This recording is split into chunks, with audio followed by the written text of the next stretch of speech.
बिस्मिल्लाहिर्रहमानिर्रहीम। अस्सलामुअलैकुम।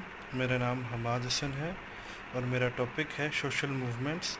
और मैं आपको बताऊंगा social movements, theory of social movements, features of social movements and types of social movements के बारे में। तो चलिए आज की वीडियो स्टार्ट करते हैं। जैसा कि मैंने आपको बताया, मेरा टॉपिक है सोशल मूवमेंट्स और मैं आज आप लोगों को social movements, theory of social movements, features, types of social movements, इन चीज़ों के बारे में बताऊंगा। तो चलिए स्टार्ट करते हैं। सबसे पहले सोशल मूवमेंट्स क्या हैं। सोशल मूवमेंट हमारी सोसाइटी के लिए बहुत इम्पोर्टेंट है, क्योंकि जो सोशल मूवमेंट्स हैं वो सोसाइटी के इश्यूज़ के ऊपर ही काम करता है। सोसाइटी में जो इश्यूज़ हैं जो सही नहीं हैं और जो सही करना चाहते हैं, उसके लिए सोशल मूवमेंट होते हैं।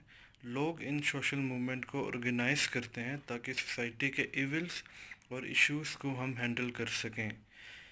उसके बाद आ जाते हैं हम theory of social movements. 3 theories होती हैं सोशल मूवमेंट्स की, जिसमें से पहली थ्योरी है theory of relative डेप्रिविएशन।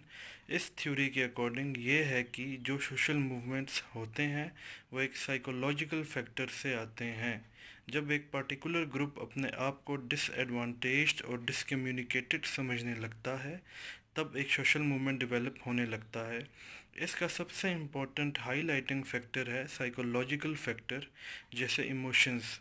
For example, जैसे आपको सोसाइटी में वो दर्जा नहीं दिया जा रहा जो दूसरे लोगों को दिया जा रहा है, तो इसे हम कहेंगे थ्योरी ऑफ रिलेटिव डेप्रिविएशन। दूसरे नंबर पे आती है ओल्सन्स थ्योरी। मैक्यूलर ओल्सन्स की ये थ्योरी है। उसकी बेसिकली एक बुक थी, the logic of collective action, जो कि मैंने स्लाइड में भी मेंशन किया हुआ है। तो उनकी ये थ्योरी थी कि अगर कोई इंडिविजुअल या किसी सोशल मूवमेंट में पार्टिसिपेट कर रहा है, तो वो इसीलिए कर रहा है कि वो अपने आप का अपना भला चाहता है। वो एक सोशल मूवमेंट में पार्टिसिपेट करेगा जब उसमें उसके गेन ज़्यादा होंगे और उसके रिस्क कम होंगे। जब उसे लगेगा कि उसे यहाँ से ज़्यादा चीज़ें मिलेंगी और खोने के लिए कम चीज़ें होंगी, तब वो एक सोशल मूवमेंट में पार्टिसिपेट करेगा। ये है ओल्सन्स थ्योरी। उसके बाद तीसरे नंबर पे आती है रिसोर्स मोबिलाइजेशन थ्योरी। इस थ्योरी ने ओल्सन्स की थ्योरी को डिनाई कर दिया। John D McCarthy and gelled ने ओल्सन्स की थ्योरी को रिजेक्ट कर दिया, डिनाई कर दिया। उसके बाद इन्होंने अपनी थ्योरी ये दी कि जो रिसोर्स मोबिलाइजेशन होता है, बेसिकली वो देखता है कि तुम्हारा सोशल मूवमेंट कितना इफ़ेक्टिव होगा। उन्होंने आर्ग्यू किया कि जो सोशल मूवमेंट का सक्सेस होता है वो हमारी रिसोर्स मोबिलाइज के तरीके से जाना जाता है। कैसे?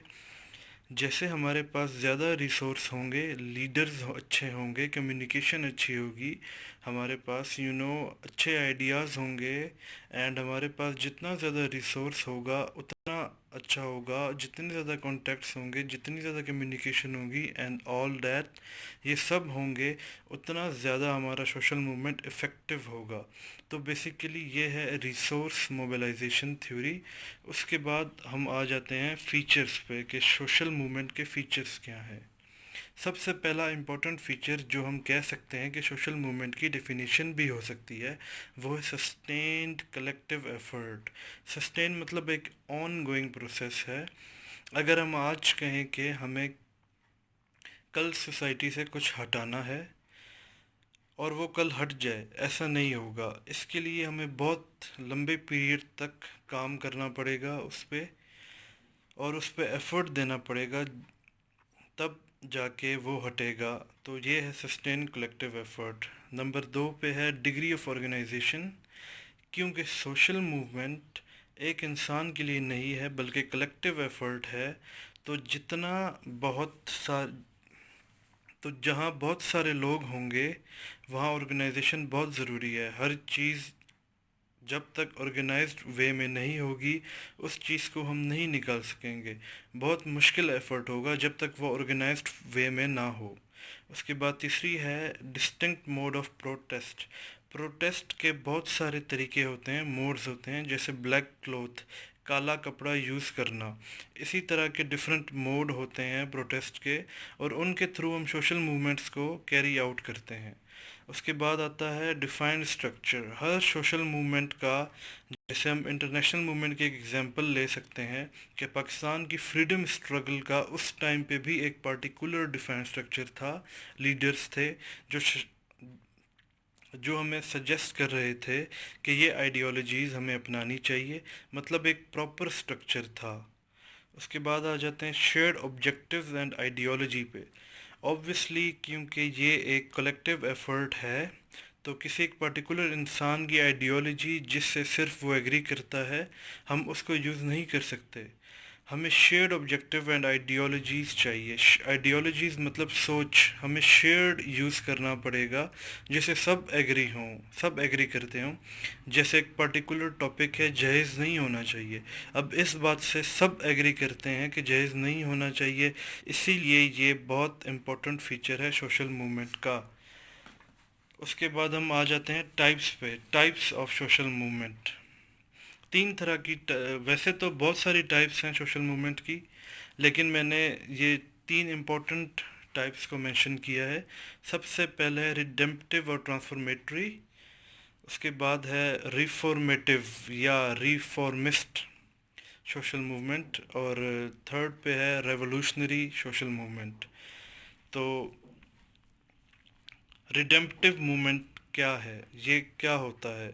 ये वो सोशल मूवमेंट होती हैं जो एक इंसान के एक्शंस में चेंज लाता है। इसकी एक एग्जांपल है, जैसे किसी जगह पे कोई पीर साहब हैं और उनकी सोच और उनकी बातें लोगों को बहुत पसंद आती हैं, और लोग उनकी बातों से अपना सोशल तरीका बदल लेते हैं, अपना सोशल तरीका बदल लेते हैं। तो बेसिकली ये रिडेम्पटिव और ट्रांसफॉर्मेटरी सोशल मूवमेंट कहलाती है।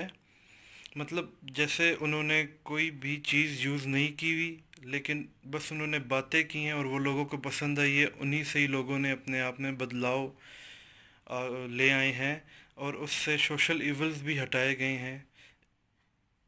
तो इसी अप्रोच को हम कहेंगे, इसी मूवमेंट को हम कहेंगे रिडेम्पटिव या ट्रांसफॉर्मेटरी मूवमेंट। दूसरे नंबर पे आती है रिफॉर्मेटिव मूवमेंट या रिफॉर्मिस्ट मूवमेंट। रिफॉर्मेटिव मूवमेंट वो है जिसमें हमें बस कोई रिफॉर्म लाना होता है, जो एक पर्टिकुलर गोल जो एक पर्टिकुलर गोल की तरफ हमारा मोटिव है, और सारे लोग आकर मिलकर एक पर्टिकुलर गोल की तरफ काम करते हैं, एक चीज़ रिफॉर्म करना चाहते हैं। तो ये कहलाती है रिफॉर्मेटिव अप्रोच। इसके बाद आती है रेवोल्यूशनरी मूवमेंट।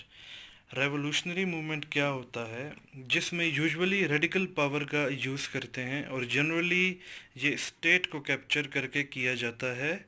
जैसे हमारा नक्सलर लाइट मूवमेंट है, जब हम आर्म्स एंड एनिमेशन उठा लेते हैं, जब हम बिल्कुल रेडिकल बन जाते हैं, तो उससे हम कहते हैं रेवोल्यूशनरी सोशल मूवमेंट। आज के लिए इतना ही। Thank you very much. अल्लाह हाफिज़।